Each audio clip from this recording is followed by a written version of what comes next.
This is Believe.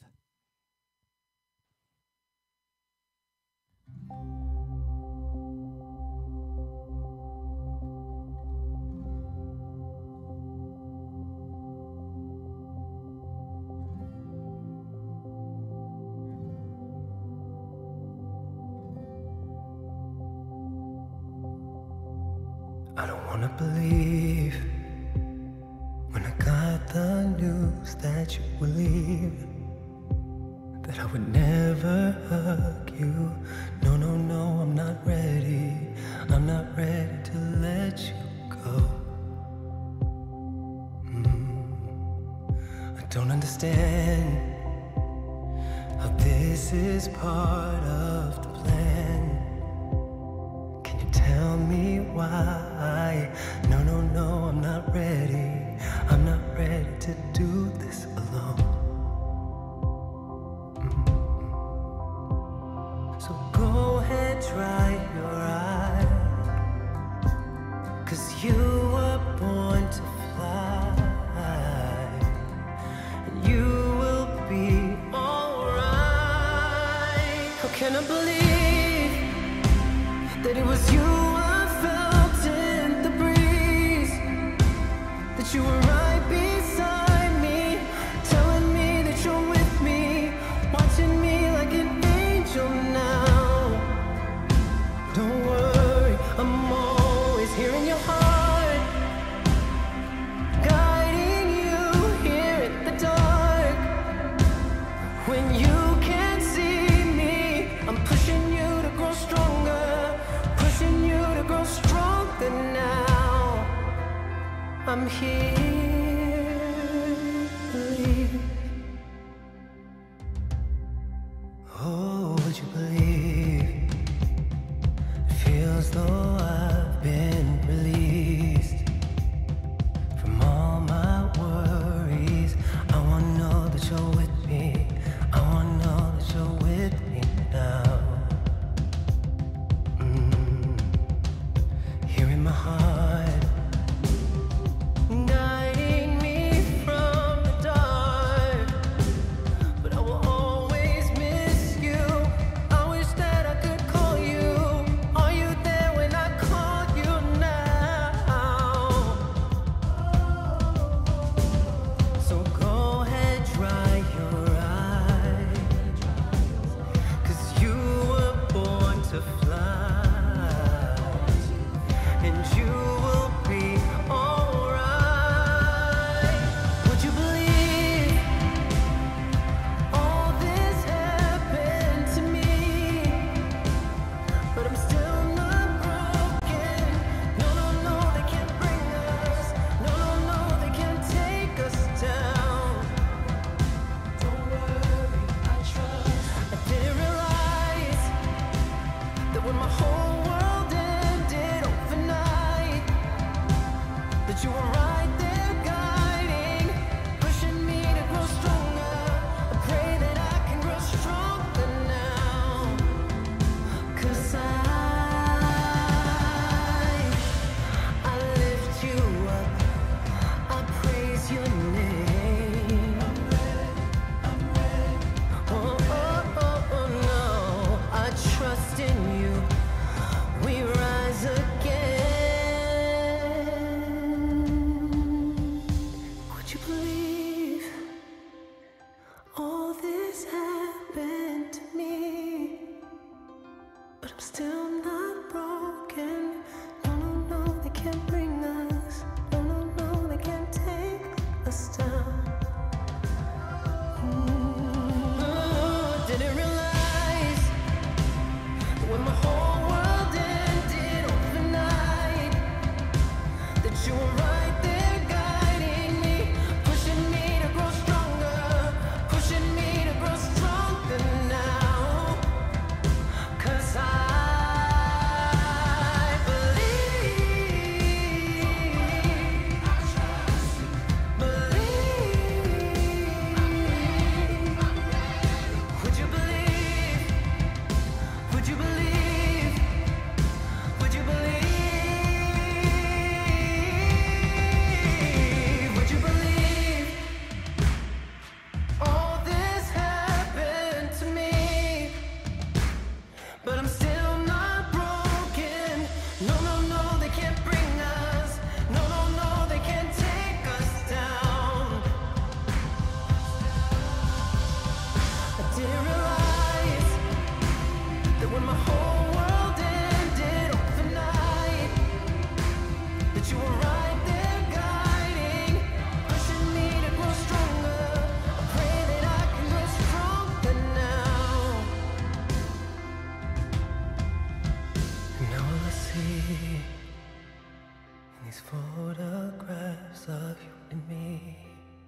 how much you love me. I just wanna say thank you. I just wanna say thank you now. And I believe.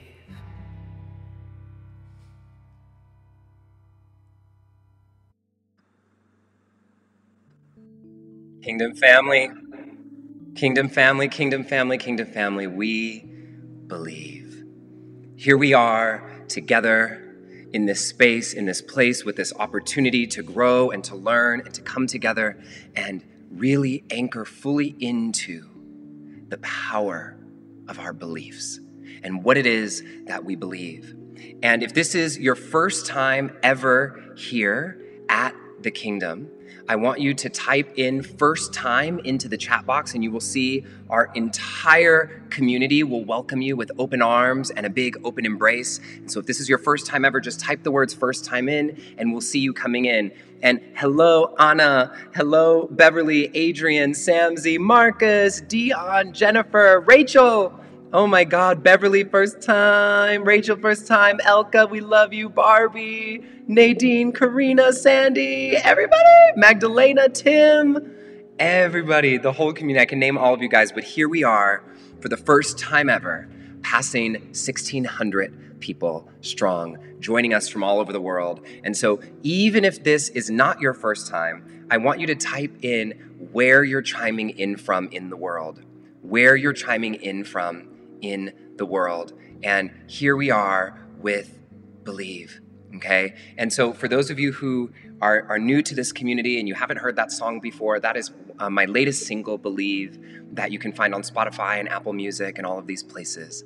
And this is an opportunity for us to come together and believe. And, you know, I see you, Leah, first time, Beverly, first time, Annette, first time, Cheryl, first time. We have so many first timers here today. So Jennifer, first time, amazing. So you'll see our community welcome you with open arms. And as we dive in here, you know, what we always start every single session with is our belief statements. And so we believe here at the Kingdom that all beliefs are welcome here. We believe that all biologies are welcome here. We believe in the power of music to open our hearts and our minds, and we believe that wisdom can come from many places. Here at the Kingdom, we believe in an expanded definition of self, and here we don't just honor or tolerate each other's differences, but we know that we are stronger because of those differences. And because there's so many first-timers here today, we always start with music or poem or song or some form of art to connect us into our hearts. And then we dive into a prayer. And I will guide us through a short prayer, but then I'll leave about 60 seconds of silence for you to welcome in your own personal prayer or intention for this session. And when you do that, you can welcome in a religious prayer, a spiritual prayer, or just set an intention. And I have a vision that one day soon, in 2020, 2022, we're gonna all be together in person and be able to be speaking all of our prayers out loud, all of our different religions, all of our different beliefs and traditions out loud together.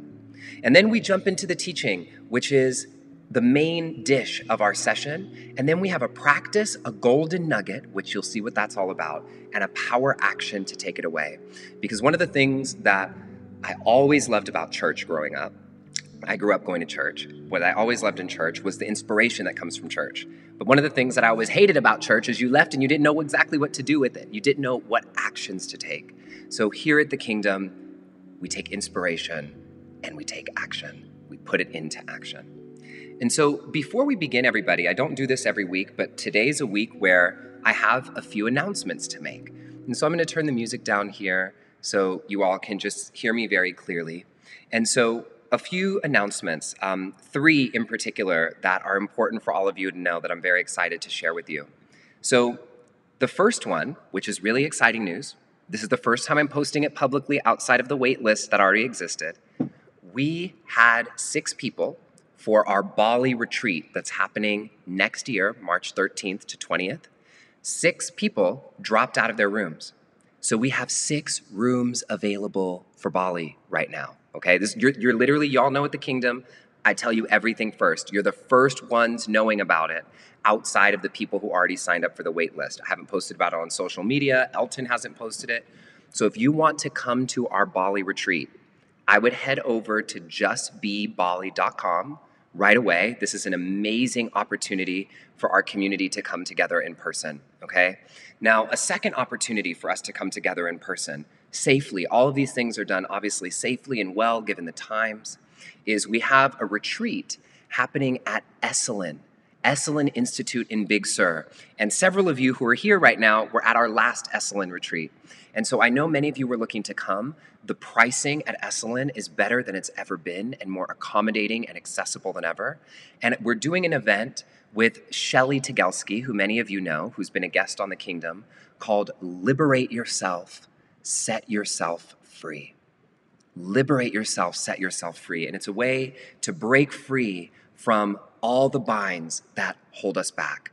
And so if you want to get into our Esalen retreat, which is happening basically in a month, September 20th to 24th, there are still a few spots available. And if you just go to esalen.org, and Esalen is one of my favorite places in the world. And I'm so excited. So many of you are coming to Bali. So many of you are coming to Esalen. I know Samzi, you're signed up for Esalen. I know Anna, Bali, Trey is coming to Bali. All of y'all. It's going to be just so powerful and so amazing. And so I'm so grateful to meet many of you in person. Now, here is the next thing that I want to talk to you about, which is what's next for the kingdom. What's next for the kingdom? And I'm in my friend's lodge right now in the woods, so excuse my kind of funny background today. So what's next for the kingdom? So I have been very inspired to look at what comes next. Because the kingdom started, we are at our 59th week right now with 1,604 people with us today. And what I know is the kingdom started to serve a need. And this need was to bring us together in a space of growth and possibility and positivity all over the world. But it started inside of a world that was completely shut down because of the pandemic. And I know things are still shifting with the pandemic. But going into 2022, things are going to start shifting. And so how do we create the next version of the kingdom? We've been going over a year strong. Some of you haven't even missed a session. The next version of the kingdom that is really, truly, deeply aligned with the lives that we're going to be living together. And so I'm putting a poll up on the screen here. And all you have to do is on the bottom of your screen, click the section that says polls. And let me explain to you what's happening. Next week, we are going to have our last live session for a little while of the kingdom where I'm coming on and teaching live because I'm going to take a little break. I have not taken a break in 60 weeks. We've done 60 weeks straight, over a year. I'm taking a little break, not to just break from you guys, but to reimagine and re-envision what's next for the kingdom. What's going to be next? And I want you all to decide how we are going to handle this break. Because this is not just my community, this is our community together, right? This is our community together. And so I want to know what you guys want to do. So there's a poll that should pop up on your screen. And I want to know for the next few weeks, 4 weeks, 5 weeks, 6 weeks, I don't know exactly how many, how would you all like to handle this break that we're going to have on the kingdom? Option 1 is no live sessions at all. And I want you to select your favorite, okay? Which is, we'll just take a break and there will be nothing, there will be nowhere to come on Sundays. Option 2 is to do replays of our best kingdom sessions. So I'll pick the best of the best. We have 60 sessions with some of the world's most renowned leaders. I'll pick our best sessions and they'll come in and play them like this, and you'll be able to come in and chat with each other and connect with each other, and it'll just be like watching reruns, replays of your favorite Oprah show or something like that. And so we'll have reruns playing and you can still come in and chat and connect with each other. The final option is we don't open up the chat, we don't do anything like that, but every Sunday morning, we just send you a link to one of our favorite Kingdom podcast episodes, and you can listen to the podcast on your own time. And so if you're looking for the poll, okay, then the poll is on the bottom of your screen. You click, it should say ask a question, people polls, click the poll and you'll be able to see. There's something with the number 1 next to it. So I see what it looks like. The best of is winning so far. And I just want to see what you all want to do. So all of that being said, I want you all to vote. I'll keep the poll up for a little bit. And we're going to do whatever it is that you all want. And I want to thank you all for the grace that you offer to me. I get my best ideas when I'm able to really go inward. And I'm really hearing the whispers that there's an evolution that's calling for the kingdom. And I can't hear what it is just yet. And so we're going to go in and decide, and then we're going to come back stronger than ever. Okay. So, great. Perfect. This sounds really good. So it looks like we're going to do the best of. And so just so you all know, next week, next Sunday, I'll be here live with you, okay?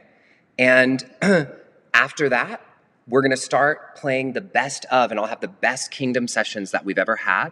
And each one will be live for a week, and you all can come here and chat at the same time, same place like normal, okay? Beautiful family, beautiful family. Thank you for helping decide that together. I love that we're a community that can make decisions like this together. We rise together. I love you all so much. I'm so grateful. And I'll be honest, I'm going to miss being with you guys every Sunday. But I might pop in and chat with you on some of them, so we'll see what happens, all right? So all of that being said, we're going to dive into our prayer. And I don't know if she's here with us today, but today, we're going to add into our prayer a special prayer for our sister, Mary Teresa. And Mary Teresa is a member of our community, many of you know as MT, and she's going through a tough time right now, and just asked that our kingdom community could send her love and prayers and grace and thanks. And so we are going to give Mary Teresa some energy in this session. And if any of you ever need prayer, I know some of you are going through some hard times, know that you can always ask for it, and this is for you as well, okay? Now, let's dive in now to our prayer.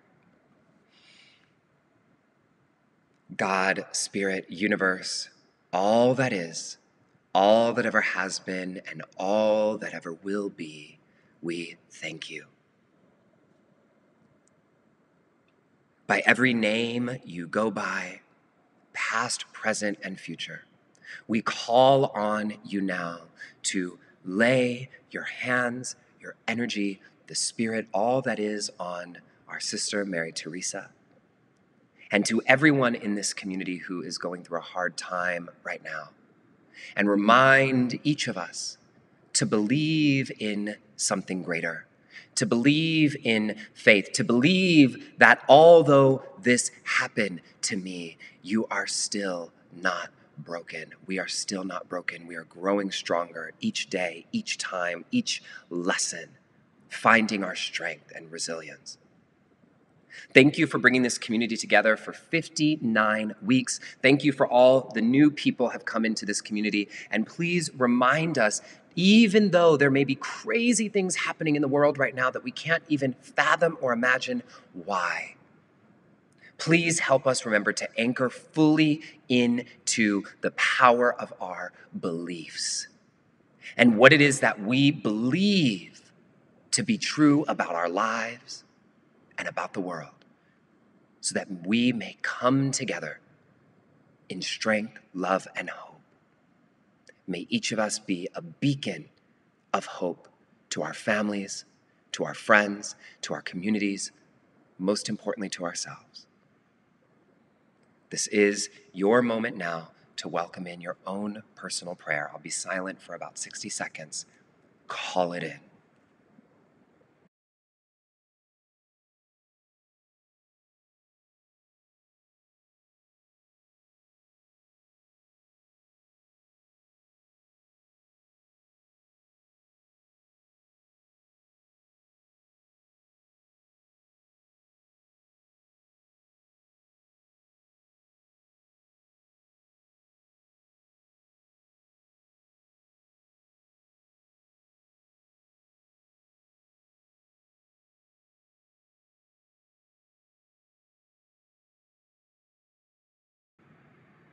God, Spirit, Universe, all that is, all that ever has been, and all that ever will be, we thank you.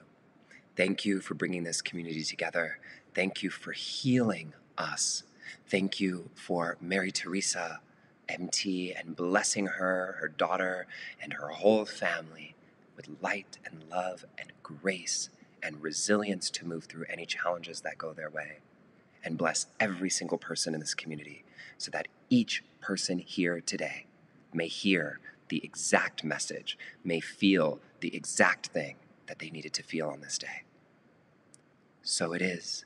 Ashe, Aho, Salam, Amen, Shalom, Satnam, Awen, Om. Thank you.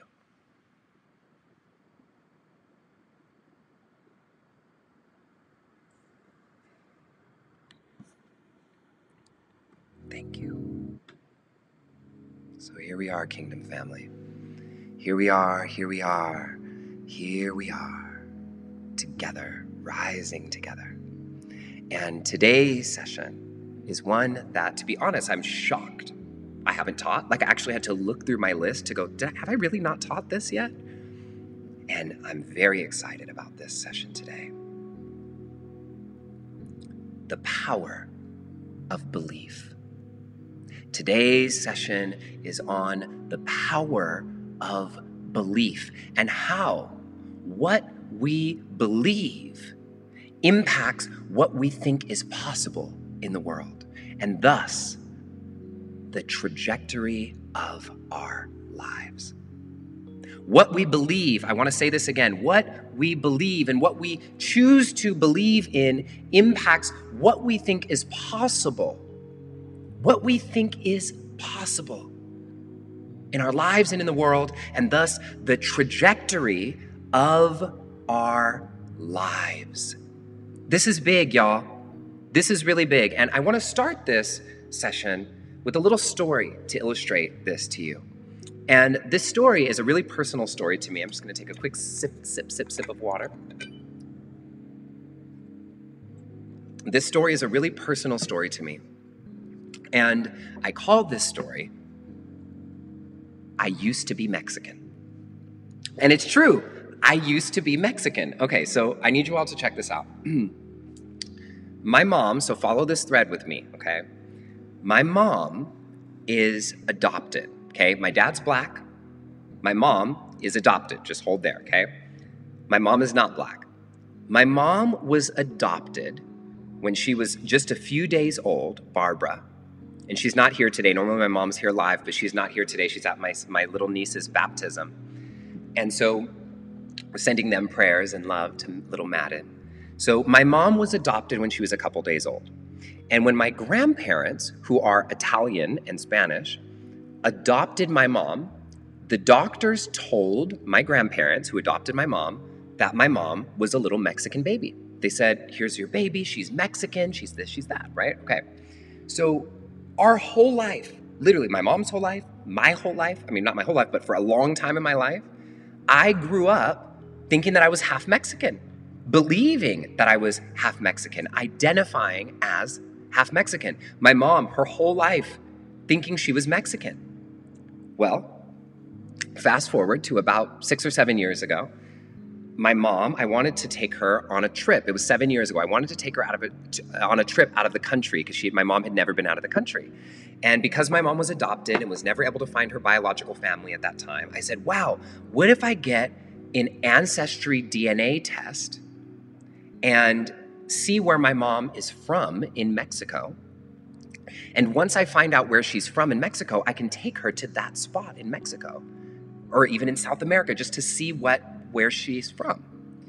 And so my mom takes the test, I take the test, and the results come back. No Mexican at all. No Mexican at all. My mom is full Persian, Middle Eastern, and Italian, okay? No, literally nothing from that whole region of the country. My mom has nothing in her DNA. I need you all to listen, okay? I grew up so identified with being Black and Mexican that my screen name on AOL Instant Messenger, for those of you who remember AOL Instant Messenger, was Blaxican Boy 22. Yo hablo español, casi fluente. My sisters, my whole family, I've been in like 15 quinceañeras. I lived in Spain to study Spanish to get more ingrained in my culture. This was my belief. I was half Mexican. And so for my whole life, we put so much energy into building up and identifying with our Mexicanness. Okay, so now we find out that we're Persian and Middle Eastern.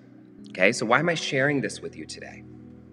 Well, finding that we were Persian and Middle Eastern, did that actually make me feel any less Mexican? No. No. It shows even culture is based upon belief. Because the doctor, somebody with an authority, told my grandmother's family that my mom was Mexican, we believed for generations, literally, that we were Mexican, and thus created our lives to fulfill this belief that we were Mexican. And so how do the beliefs that have been ingrained in you from your own culture, from your own family, from your own religion, from your own traditions, regardless of if you've grown beyond them or not, how do these beliefs impact who we're choosing to grow into today? And so this story taught me one of my life's greatest lessons is that our genetic makeup, for example, has nothing to do with our ability to love and embrace all cultures. Even with this new identity that we had, I didn't feel less Mexican. My mom still makes the bombest burritos y chilaquiles like that anybody can make. And I'm about to start talking in Spanish on y'all, but I'm not going to do that today, okay?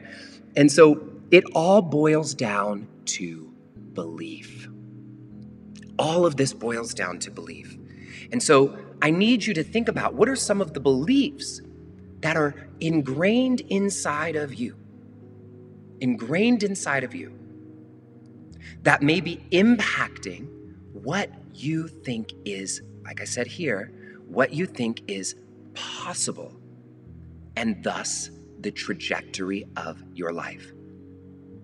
Just like us believing we were Mexican impacted the trajectory of our life. I wrote my college entrance exam, college entrance essay on being mixed with Black and Mexican. It's not even true. But I still got into college from it. So do you see how beliefs impact everything? So when we go into this more deeply, okay, I want to be very clear with you all here. Why we're talking about belief, because here's this word belief that underlines everything that is spiritual, everything that is religious, everything that there is for us to believe in or have faith in. You can't get to any religion, any of these spiritual traditions without having a foundation of belief. And so the power of belief in what we're covering in today's session is literally the foundation of everything that we do. Those of us who are spiritual and seekers and those of us who are not. It is the foundation of everything that we do. And so the reason why I say that is because when you believe something, it creates a conviction in your spirit. A conviction in your spirit that then sends you forward into what you think is possible. Now, let me break this down a little bit for you. Belief is a powerful word, and it holds more weight than the word thought. And I'll dig into this a little bit more in a moment, because beliefs are the ideas that you hold to be true about the world and about your place in the world and where you belong in the world. And so when we look at this concept of belief, it's really important because think about what belief is. Belief is what declares a guilty or innocent verdict on trial, whether the person did it or not. Whether the person was actually guilty or not, committed the crime or not. If the jury and the judge believes that it happened, it doesn't matter if you did it or not. It happened. And that then impacts what is possible and the trajectory of your life.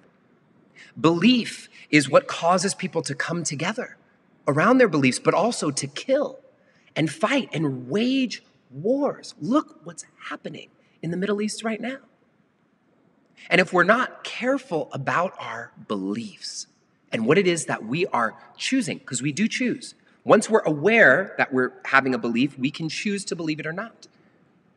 And if we're not careful about our beliefs, they can create massive separation, massive disintegration, and a massive stuckness in our lives. And the thing is, y'all, okay, outdated beliefs and traditions get passed down from generation to generation and generation without anyone taking a moment sometimes to question whether or not that belief is either still necessary or valid. And when that happens, that's when things get toxic. That is when toxic beliefs keep entire communities, entire families stuck in cycles of oppression because of what we believe. And obviously there's more in the world that accounts for oppression and accounts for these different things. It's not just our insular selves. However, what we believe and what the world then believes about us, about people like us, about people like you, and how you choose to engage with those beliefs impacts the reality that we co-create together. All right? Together. And so when we look at beliefs, I told you I'm going deep here today, okay? Told you I'm going deep here today. When you believe something, it creates a conviction in your spirit. And for those of you who are new here, I almost forgot to tell you, okay? What we do here at the Kingdom is if you hear me say anything that makes you want to say like, amen, or yeah, or I'm with you, or I got you, we put, like you see Elka doing in the chat box, the number 1 a whole bunch of times like this, boop, boop, boop. And if you put the number 1 a whole bunch of times like that, then that is indicating like you're putting your ones up in the corner. You can also, if you have emojis on your chat bar, you can also put your hands up like that in the chat box. And the other thing that you're welcome to do is write down quotes that I say or that anybody else says in the chat box to echo and help us remember the points that are important. That's going to help us engage. So I want to see your ones. I want to see your hands up. I want to see your quotes that you're retyping in and remembering and stapling into your mind. So this would be the moment where I would say, Kingdom family, make some noise, make some noise. And you would put your ones up and you would put your hands up. I see you, Beverly. I see you, Dion. I see you, Susan, Adrian. There we go, there we go, there we go. All right, family. So here we are. So I want to see this coming through because I know there's a lot of new people here. Rachel, I see you. And we'll keep this going all throughout.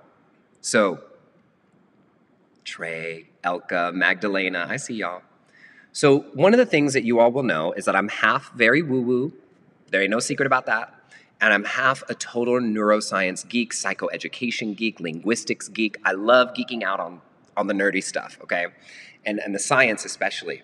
And today, one of the things that I like to do when we look at these words is to look at the etymology, the origins of some of these words. And I think you all will find this fascinating. Of all the etymology I've done with you, I think this is one of the most fascinating. So listen carefully, okay? Listen very carefully.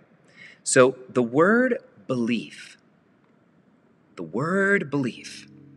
comes from Old English, and the original word was Jalifa.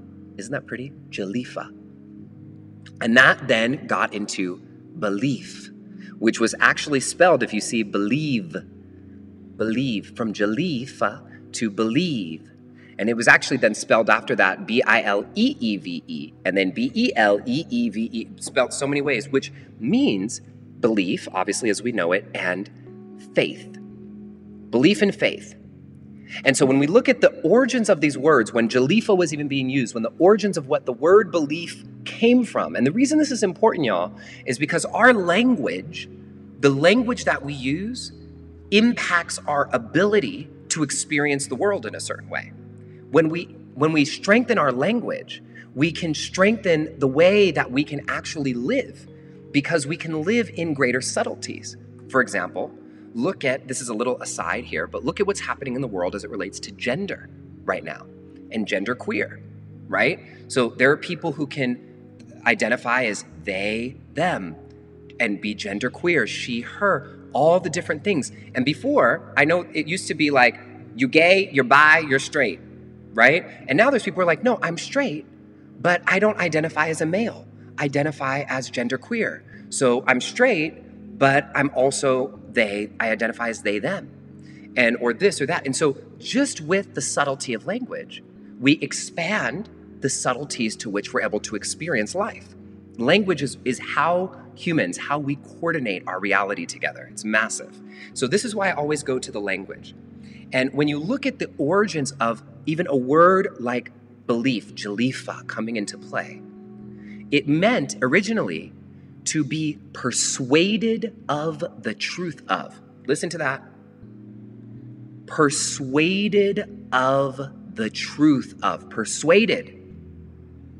And this often turns into a doctrine or a system or a religion that is persuading you of the truth of.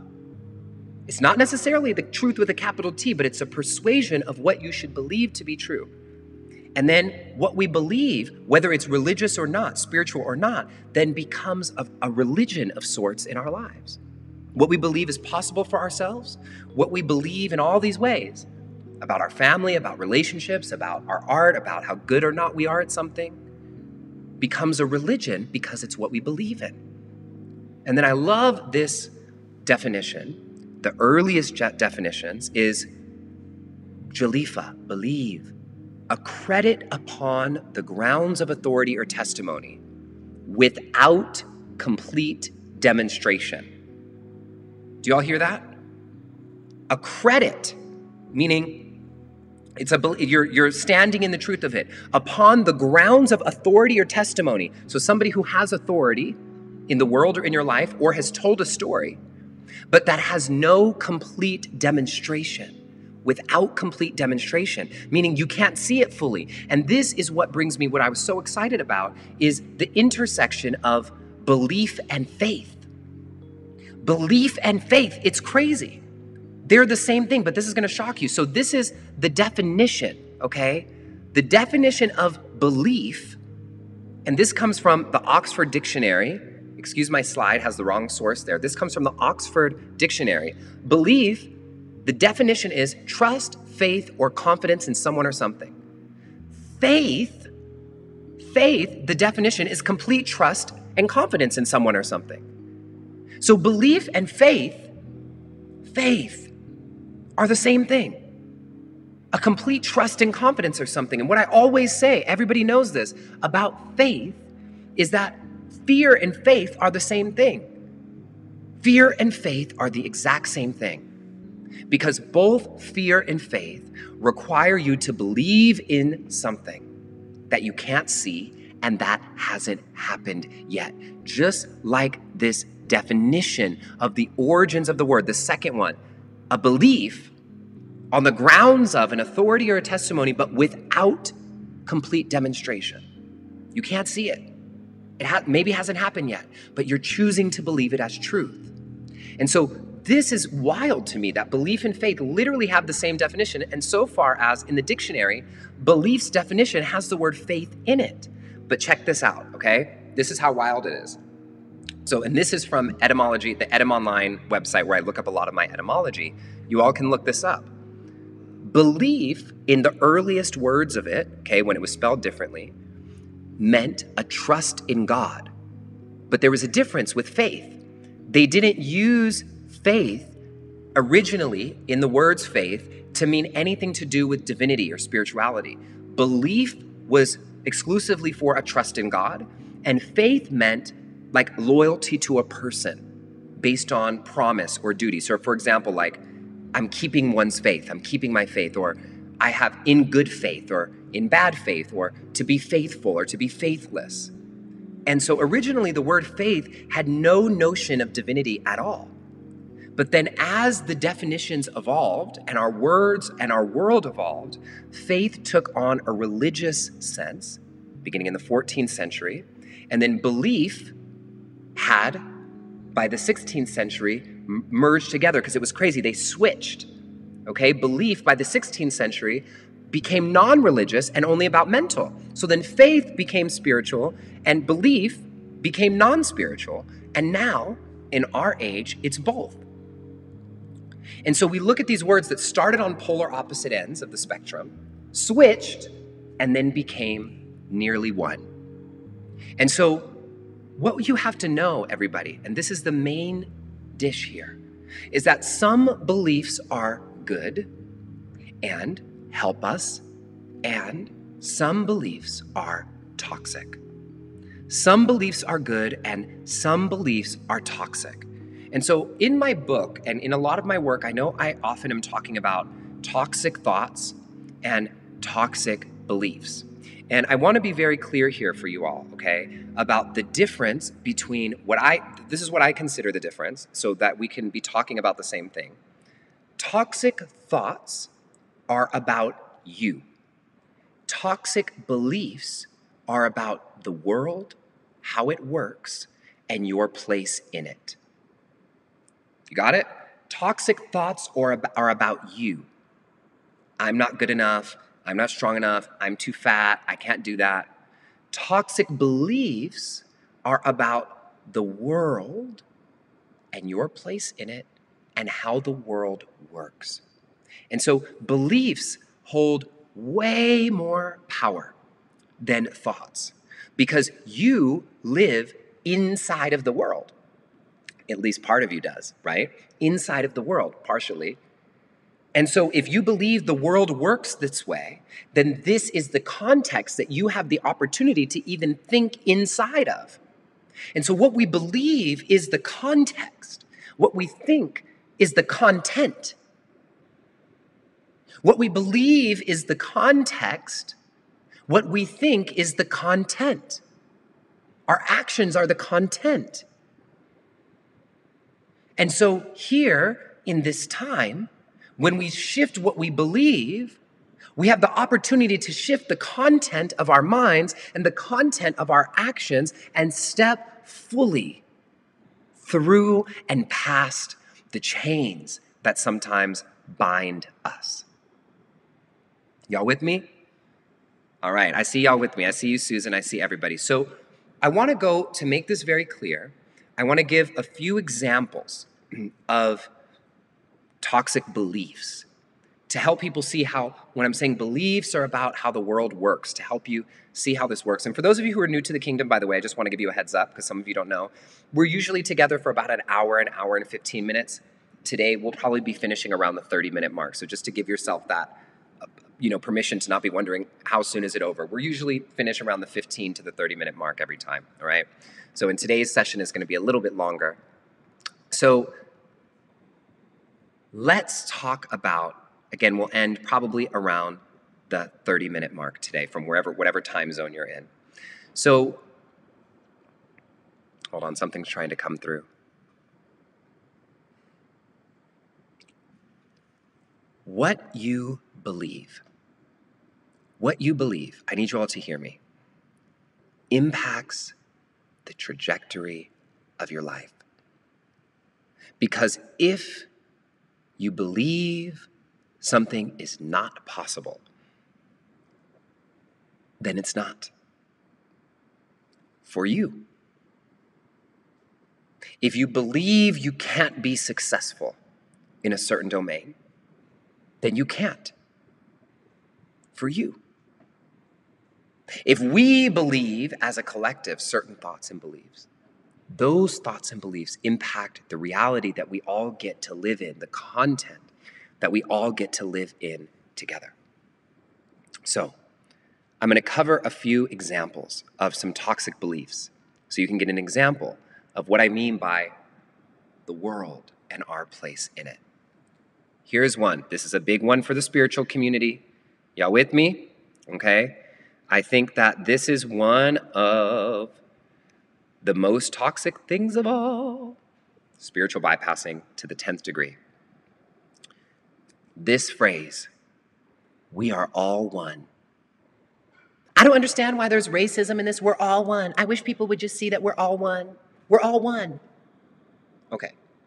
So, yes, on a cellular level, we're all made of the same stardust that creates the universe. Yes, I understand that race, for example, is a construct that was just created to make us forget that we're all just one human race that evolved differently based upon our geography, literally. And yes, I believe that we are all equally valuable. And all of us are searching for the same sense of meaning. I feel emotional about this, of meaning and of purpose in our lives, regardless of our gender, our race, our creed, our economic standing. But what we have to recognize is that as humans experiencing life on this planet, we're not all one. Yes, in the spiritual domain, sure. We're all one. Let's check that box. Made of the same stardust. Great. Sure. But if we actually want to see change on this planet, we have to stop spiritually bypassing reality and acknowledge that we do not all have access to the same resources. We do not all have access to the same opportunities. We do not all have the same economic bounty. We do not all have the same experience of wellness in our body or of healthy food access in our communities or of education. So even with the pandemic, for example, people are like, well, what we really have in America and in the world is a problem based upon health. And if people were just healthier, this wouldn't happen. Okay, great. But that's basing it on the level, like, yes, that's true, check, right? So that is absolutely true. And when you don't even have a store in your city that has fresh food, and you do not have a car, and you take the bus to work, how are you supposed to get the healthy food that you need to be healthy? And so people like us of privilege, I consider myself of significant privilege in my life now, right? I own that now, differently than how I grew up. Then I can say, well, if people just need to be healthier, they just need to work out, they just need to eat better, where are they going to get the food? And then we're worried about vaccines and should you get it? So what we end up arguing about is the content instead of focusing on shifting the context. Do you see? This is how it works. And so the more, in the last slide, the last bullet point, the more we keep perpetuating this idea that we are all one, the easier it is for us to turn away from the places within ourselves, in our lives, and in our communities that need healing. Because if we're all one, then everything should be just fine. Why do we need to do any work on any of this stuff? But when you recognize that we are not, in the way that we experience reality, all one, then you're able to look at the places in our lives, in our communities that are in drought and feed them more water because you have enough. And so this is an example of how just even a saying like we are all one can be a toxic belief. Here's another one. I'm going to switch this one around a little bit. Okay, y'all ready? Y'all with me? I know there's a lot of energy moving right now. I can feel it in the community, right? This is a big one that I heard as a kid all the time. Rich people are greedy. And has anybody heard this one? Rich people are greedy, right? And so I remember as a kid hearing like, oh, those rich people over there, they're greedy, those rich people there. And then we hear about the way that we even look at, some of the, whatever your beliefs are about this or not. I have interesting beliefs about this, but, about people who have great wealth in our world and what we think they should be doing with their money, right? And I do believe that people should give back in massive ways. But if we run under the foundation of rich people are greedy, then it changes the context of our ability to even make money because we don't want to be greedy. We don't want to be looked at as greedy. We want to be spiritual. We want to be good. And so what I love, this quote from M.J. Harris is one of my favorites. It's so much one of my favorites that I put it inside of my book, Malcolm M.J. Harris. He says, money makes you more of who you already are. If you're a kind and giving person, it gives you more resources to give more. If you're an asshole, it gives you more resources to be an even bigger asshole. right? So the money isn't making you anything. The money is making you more of what you already are. And so the pursuit and gathering of wealth is not what makes us greedy. It's what we do with the money once we have it. And so just even going into a belief as simple as this, that we have in the back of our heads, rich people are greedy, impacts our ability to build wealth for ourselves so that we have the opportunity to be more of who we really are. All right? So let's continue.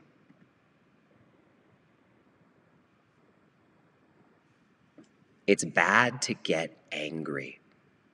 How many of you have felt this before? I know this was me. You know, I grew up in a home with domestic violence, right? And a lot of toxic masculinity in my life. And so I had vowed as a kid that I was never going to be like those guys. I was never going to be that kind of man who was angry and toxic, okay? And so I became one of these people that was like, I never get angry. I never yell at anybody. I'm never mad.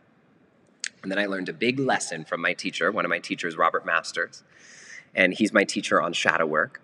And I learned a big lesson here is that was also spiritually bypassing, because it is just as important to be able to skillfully express anger as it is to express excitement or happiness or joy. And like I said, I used to be one of those people who literally bragged about never being angry. And many of us think that anger is bad, especially, which is understandable, especially if we witnessed only unhealthy demonstrations of anger when we were younger. And so what you have to understand, listen to me carefully. This is a bar here coming. This is a line. I want y'all to write this down. I want everybody to write this in the chat box, what I'm about to say next. Healthy anger is about protecting what you love. Unhealthy anger is about fighting against what you hate. I'll say it again. Healthy anger is about protecting what you love. Unhealthy anger is about fighting against what you hate. I know, Trey, you're going to get that in here for me, okay? So this is big. And healthy anger, when it's about protecting what we love, is always coupled with compassion and love. And this is what drives social justice movements and what initiates often change and growth in our own lives, because we can get angry that the world is not a certain way. We can get angry with ourselves that we haven't moved past certain limiting beliefs in our lives. We can get angry with ourselves, and it's okay, because you can be angry and compassionate. And that is healthy anger. And that is the kind of anger that turns you on. Oftentimes, for example, I think about smoking weed, and I don't believe weed is bad or toxic or this or that. I don't smoke, but anymore. When I was younger, I did. But what happens, I often see with people who smoke weed, people who come and take my programs and all of this, is people will smoke this way, I guess not this way, this smoke. And they'll have things in their life that they're angry or upset about or irritated about or feel distressed about. And because they feel angry or distressed or anxious or whatever it is, people will choose to smoke weed. And they will say, I'm smoking because it helps me relax. But people, I tell you, it's one of the most common things people come to my programs, especially the 40-day program, to work with. One of the most common things, other than sex, addiction, and alcohol and some other things, is the smoking of the weed often makes you comfortably numb. Comfortably numb. Because now that you don't feel the anger, you don't focus on the thing in your life that actually needs to change. Because you have to feel the discomfort to even know that you need to take a new action. But if you've softened the discomfort so much that you don't even notice that you're uncomfortable, then it's like what do they say? A frog sitting in a pot of boiling water. Boiling. And next thing you know, you're completely melted and you don't know how you got there. Again, I'm making no judgments about weed, cannabis as we like to call it these days. But what I am making a comment on is if we believe that it's bad to get angry, if we believe that it's bad to get anxious, if we believe that it's bad to be stressed, there's good stress. For example, working out in the gym, putting good stress on your body. If we believe that these things are bad, then we won't turn toward them. And then if we don't turn toward them, then we won't learn the lesson that the thing is here to teach us in the first place. And so just like Magdalena so beautifully said here in the chat box, with anger, we're looking at the kind of anger that transforms. It was beautiful, Magdalena. And if you're striving for growth and change, you want to practice the skillful expression, not suppression of healthy anger. Y'all got me on that? It's okay to feel the discomfort. We're taught when we're kids a belief that it's not okay to be uncomfortable. You got to lean into the discomfort to find the transformation inside of the shadow. Okay, here are a few more that I'm not going to go into great detail on, but I'm just giving you these for context because we're going to do a short practice together, okay? Here's a big one. No pain, no gain. How many of us have heard that? Which just insinuates that anytime we grow, it has to cause us harm, right? Every time we grow, it has to be hard. It has to cause us pain. That ain't true. Not true. Not what I believe to be true, and so I grow a lot without much pain at all. And sometimes there is pain. So I'm not saying there never, but if you say no pain, no gain, how you gonna grow in your life without pain? Okay, here's another big one. Only insert the blank in the X. People do that. Only black people do that. Only white people do that. That's for Mexican people. That's for girls. That's for boys. Girls don't like blue. I see this with my little nieces. She's like, boys don't wear dresses. Girls don't have blue. I'm like, where's she getting this shit from? She's 5, right? No, only girls like pink, right? And you see how this creates a context in our lives that creates disintegration, removes our opportunities, keeps us stuck.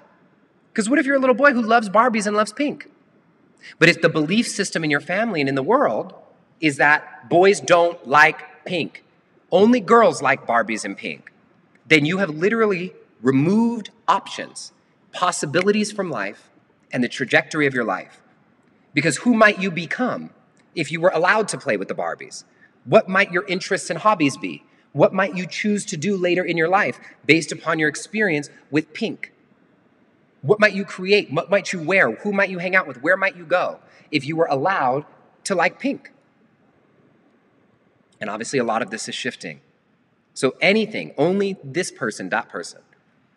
Here's a big one, y'all. Okay, I'm going to get y'all on this one. This is a big one. It's so important I included it in my book, okay? I hate this quote. And it's one that people say so fucking much, excuse my language, that when I hear it, I don't even correct people at this point. I don't even try. I just shake my head. And obviously if somebody's open, I'll say it.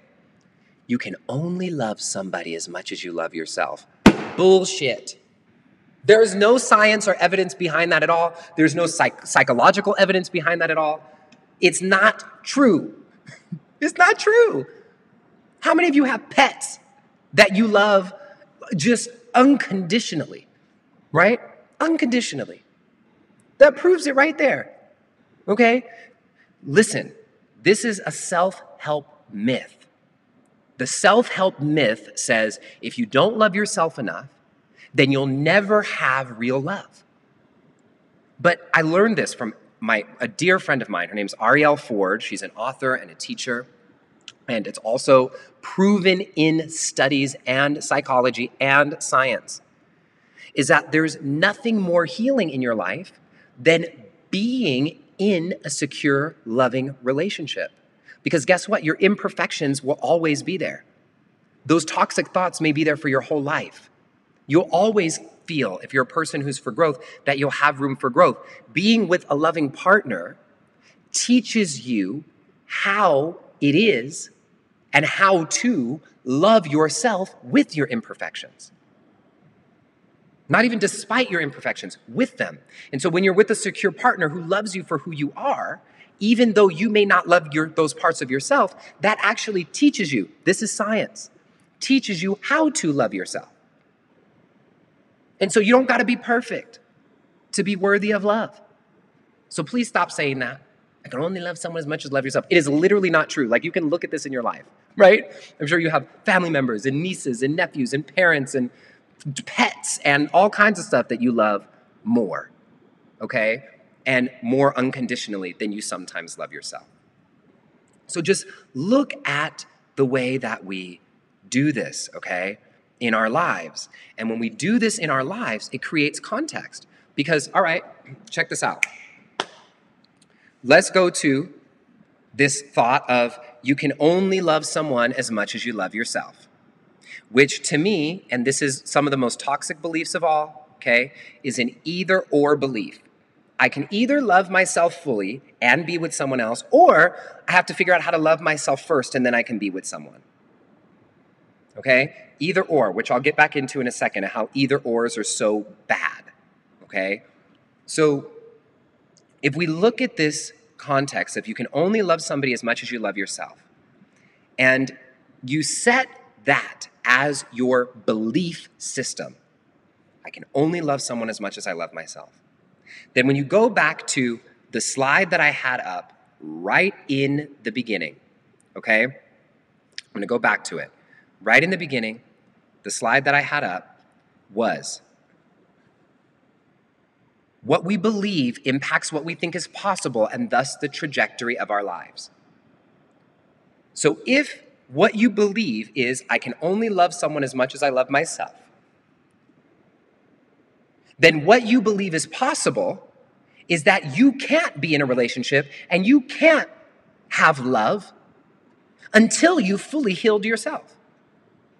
And so the trajectory of your life, even though what you really want in your life is a partner, what you really want in your life is love, what you really want with your life is intimacy and connection, what you choose to do is ignore the intimacy and connection and send the trajectory of your life towards just your healing and toward this perspective of I'm broken and I have to be fixed, and until I fix myself in this direction, I can't turn over here. And so what you really want is a relationship, but you spend your whole life single because you don't believe that you're worthy of a relationship until you have fixed yourself. And so the trajectory goes into fixing. Now, notice what I said here, okay? Listen carefully. I talked about either or. Either or. And so in the example that I just gave, it was an either or between fixing myself fully or going towards love.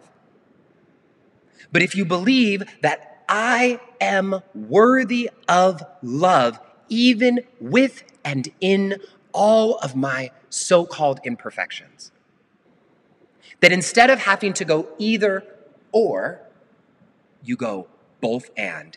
Give me both. I'm going to heal myself. Give me both.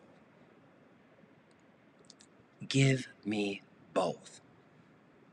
I deserve both.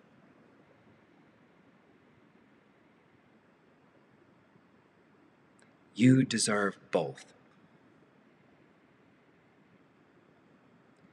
And so, anytime you have noticed in your life, you have an either or mentality in your mind, okay? An either or mentality in your mind. I can either have a nice body or enjoy my food.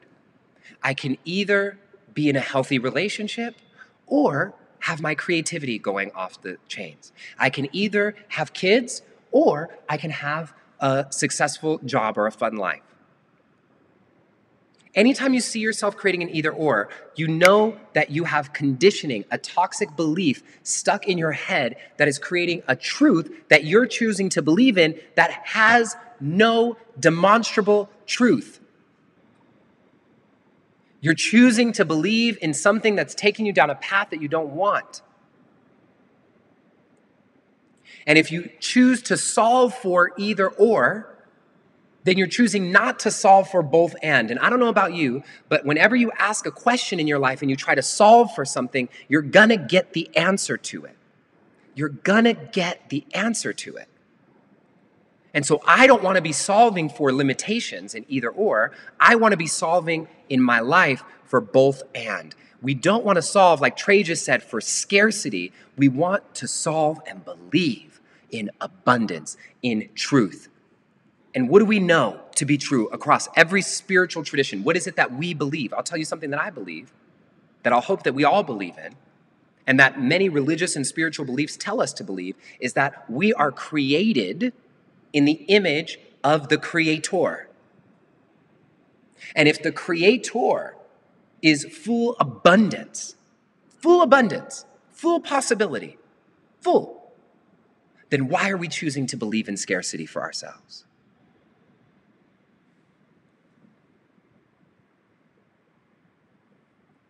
Before we do our practice today, there's a story that I'd like to tell you all. And this story is one of my favorites. And many of you maybe have heard me tell this story before. And it goes like this. Once upon a time, long, long ago, there was known to be a great river. And this great river was known far and wide throughout all the land to have the most magical fish that the world has ever seen. The biggest fish that the world has ever seen. And so people would travel days and nights, far and wide, to come find this great river to go fishing, to bring these great big fish back to their families. And so a young fisherman traveled for 4 days and 4 nights to get to the great river. And he arrived at the river and he was excited and he saw the river with joy and he looked across the river and saw an older fisherman throwing and winding up his pole slowly and throwing his rod and his wire into the river. And the young fisherman sat and watched the old fisherman in curiosity because it was his first time there. And he saw the old fisherman reel in a fish and he saw him really struggling and pulling it in. And the young fisherman is like, oh my gosh, look, this is going to be the biggest fish. Look how much he's struggling. And the old fisherman pulls out the fish and holds it up, looks at it, sizes it up with his eyes, and throws it back into the river. And so the young fisherman is like, what? Like, why is he throwing? That was the biggest fish I've ever seen. Why is he throwing this back in to the river? Does he want a bigger fish? The young fisherman can't even believe that there could be a bigger fish. So he throws it in the river. And so the young fisherman just sits on his stoop and watches the older fisherman. And he looks at him, and then again, he sees the older fisherman throw his rod in and then pull in and reel in a fish, and he's struggling, he's trying, he pulls it out, and it's the biggest fish. It's an even bigger fish, the biggest fish, most magical fish that the young fisherman has ever seen. The old fisherman looks up and sizes up the big fish and throws it back into the river. And so finally, the young fisherman is like, homie, what's going on, man? Like, and the old fisherman is still there doing it again and again, throwing the fish back into the river, throwing the fish back into the river. And the young fisherman finally, after he gets dressed, he goes and runs up to the old fisherman and he says, hey, man, what are you doing? Why do you keep getting these big fish that people would die for and throwing them back into the river? And the old fisherman looks the young fisherman square into the eyes and says, well, young man, these fish, while these fish may be beautiful, while these fish may be big, while these fish may be fish that everyone desires, these fish are too big for my frying pan. And so I'm waiting to get a smaller one.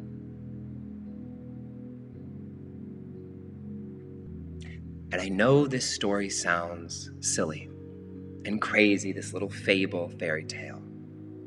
But this is what we do with our dreams. Our dreams and our ideas come down floating through the river of consciousness into our minds. And we say, because of our beliefs, that dream, that one, big, beautiful dream, not for me. Not for someone like me. I'm too fat, I'm too old, I'm too ugly. People like us don't do that. That dream, let me throw it back in. It's better for somebody else. And then another dream comes floating down the river of consciousness. Another idea comes floating through your mind. And you look at it and you size it up and you say, wow, I would love this fish. I would love this dream. But I don't believe that someone like me deserves it. So let me throw it back in and get a smaller fish. When we shift what we believe, we change our frying pan. We get a bigger frying pan. We can think to cut up the fish and share it with others. We can take the fish and take what we need and offer the rest to those who are in need.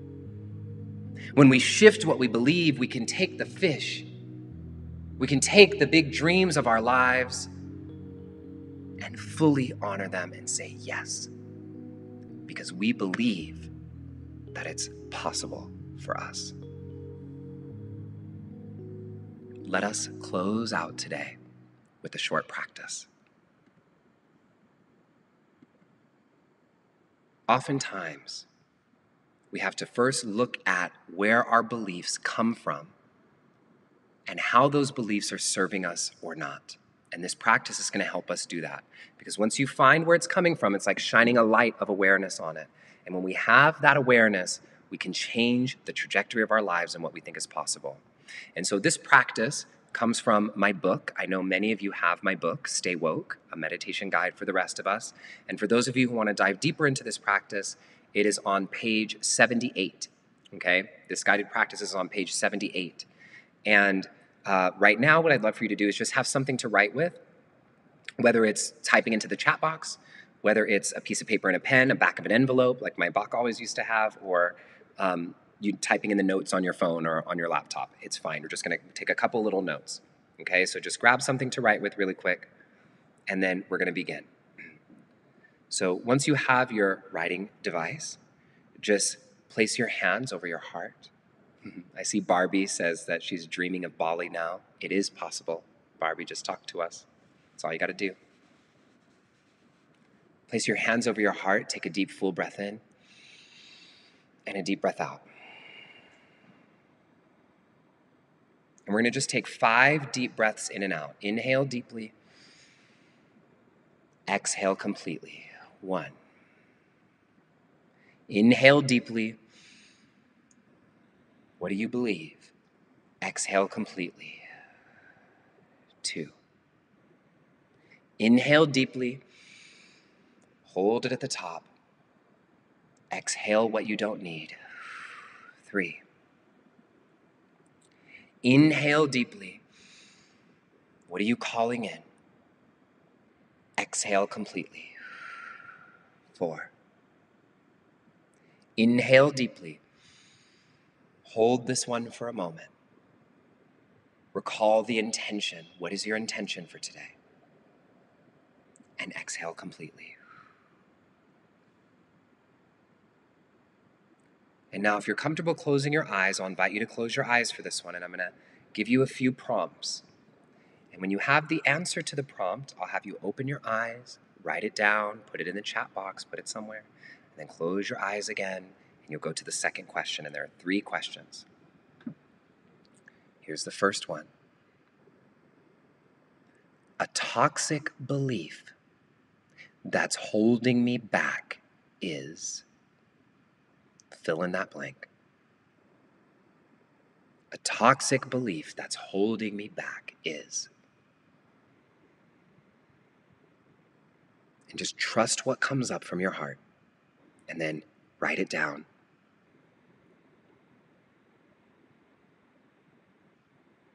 And once you've written it down. Take your time.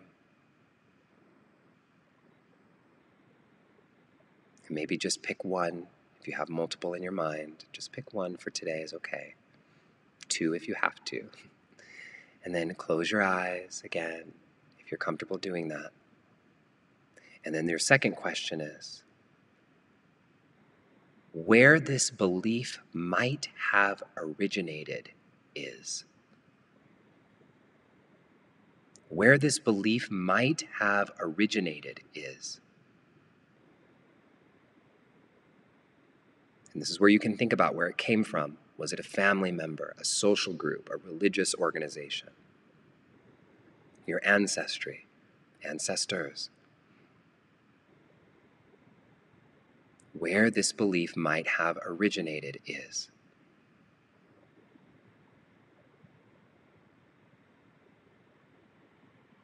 And then we go to the final one, which is, how does this belief affect my life?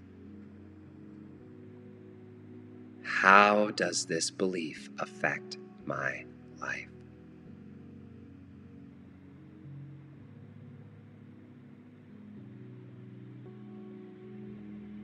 Write it down, and feel free to type any of these into the chat box and take your time. And you know that and I see you, JP, thank you for typing this in. So every single session of the kingdom, I give you a power action, an action that you can take to take this work into your life more fully. And today's power action is, now that you know your belief and how it may have harmed you, what is one new step that you can take in your life to move toward a new direction? Now that you have this belief in your mind that has held you back, what is one step that you can take in your life to move you in a new direction?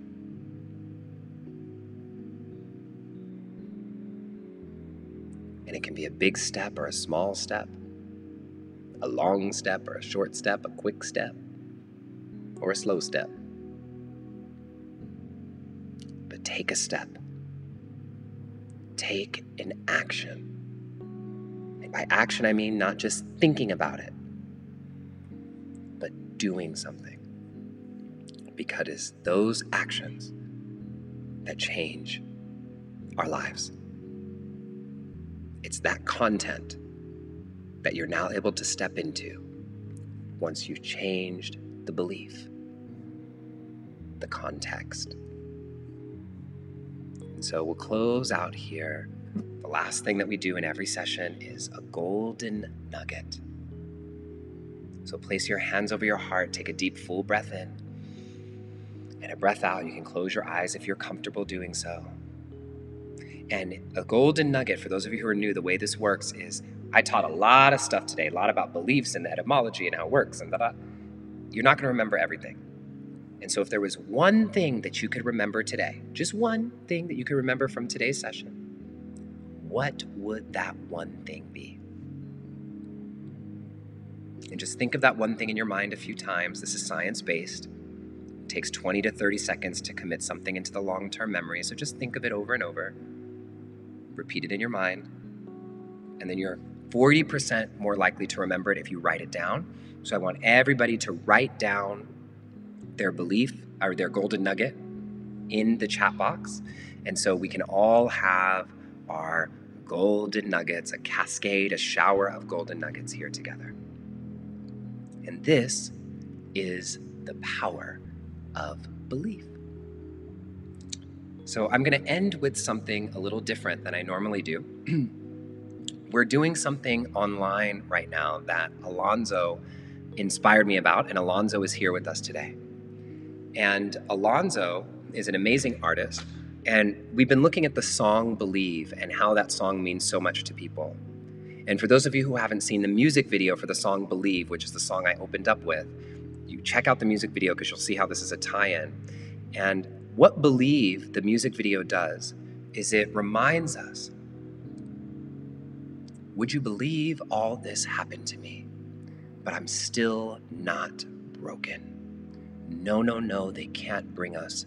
No, no, no, they can't take us down. Did you realize that when my whole world ended overnight, that you were right there guiding me, pushing me to grow stronger? I pray that I can grow stronger now because I believe. And so it's believing in something greater. And so we're doing a challenge on social media right now, on Instagram, TikTok, and you can post a little thing honoring your hidden hero in your life. And it's very simple. You literally just hold a picture of someone in your life who is guiding you from the dark. And you hold the picture in front of your heart, or you can just put the picture itself without you in it on the screen. And you put the song Believe as the background music. And you share with us a little bit about this hero and why they're important to you, either in the caption or in the video. And you can do this on TikTok or on Instagram, and you'll see our entire community coming together. And so I'm going to show you an example now of what this could look like. And this is Alonzo's example. Would you believe all this happened to me, but I'm still not broken? No, no, no, they can't bring us. No, no, no, they can't take us down. Don't worry, I trust. I didn't realize that when my whole world ended overnight, that you were right there guiding, pushing me to grow stronger. I pray that I can grow stronger now, 'cause I lift you up, I praise your name. I'm ready, oh, oh, oh, oh, no, I trust in you, we rise again.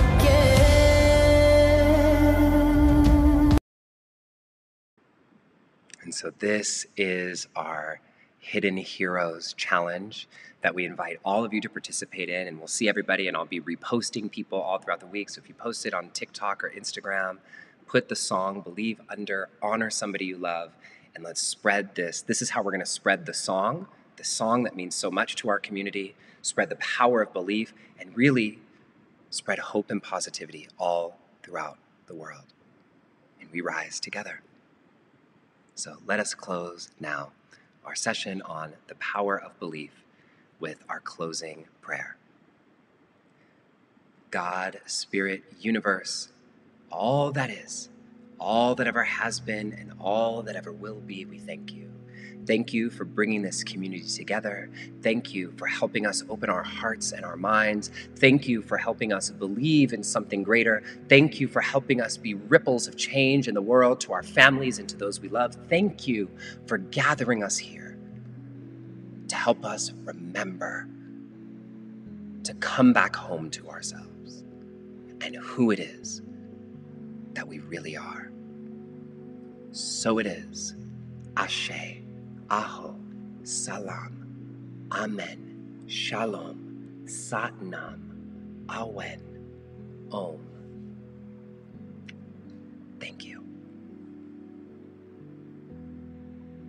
Remember to share your golden nuggets with everybody that you'd like to today. It's a commitment that we make every single week, that your golden nugget that you learned, that you, because you've learned something new today, you have the commitment to share that nugget with somebody out in your life. And it's in this way, each of us becomes a ripple in the wave of change. I love you so much, Kingdom family. We rise together. And I'll see you next week right here in this special place. And then the following several weeks, we'll be playing the best of the Kingdom. Mwah. Bye for now, everybody. I love you so much.